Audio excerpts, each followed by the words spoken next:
चीन के एक सोशल मीडिया इन्फ्लुएंसर छनटिंग इस वक्त बार्सिलोना में मुकीम हैं। वो गुज़िश्ता कई बरसों से स्पेन में चीनी सकाफत की खूबसूरती मुतारिफ करा रहे हैं। स्पेन में 27 साल गुजारने वाले छन ने इब्तिदा में बतौर टूर गाइड काम किया। बाद में उन्हें खानों के जरिए कहानियां सुनाने का शौक पैदा हुआ। जब मैं यहाँ अपने पड़ोसियों के लिए कोई रिवायती चीनी खाना पकाता हूँ और उनके साथ शेयर करता हूँ, तो लोग बेचैनी से उनके रद्द अमल का इंतज़ार करते हैं। क्या उन्हें ये खाना पसंद आया? वो क्या सोचते हैं? कहीं मिर्चों तो ज़्यादा नहीं थी? लोगों में बहुत ज़्यादा तजस्सुस होता है। और यूं अनजाने में मुझे ये एहसास हुआ कि जब मैं चीन के मुख्तलिफ इलाकों के खाने बनाता हूँ, तो हमेशा एक नाज़िर ऐसा होता है जो ये देखना चाहता है कि लोग इन जायकों पर क्या रद्द अमल देते हैं।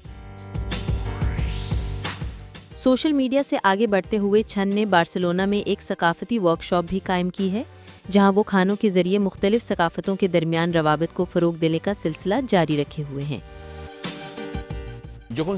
मेरा मानना है कि खानों का फन भी मुसव्वरी और मौसीकी की तरह एक आलमी ज़बान है। किसी खूबसूरत और मज़ेदार खाने की तारीफ करने या उसे आजमाने की ख्वाहिश के लिए ज़्यादा अल्फाज की ज़रूरत नहीं होती। यही खाना अक्सर दोस्तियों की बुनियाद बन जाता है।